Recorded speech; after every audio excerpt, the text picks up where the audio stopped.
ريحة الحبايب.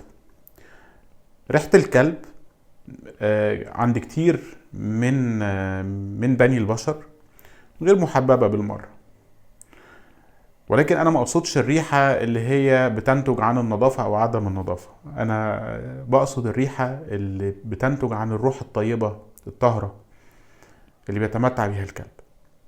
ما بنقرب من كلابنا بتحس بنوع من انواع الاحتواء بيبان في ريحته، فبالتالي كل ما بتكون متضايق كل ما بتقرب وبتحضن كلبك وبتحاول ان انت تشم ريحته، عشان الريحة دي بتعمل لك نوع من انواع الرضاء والهدوء النفسي.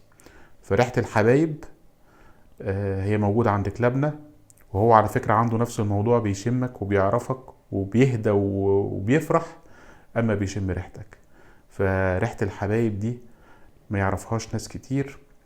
انا اسمي احمد باهر او عاشق الكلاب. شكرا لكم.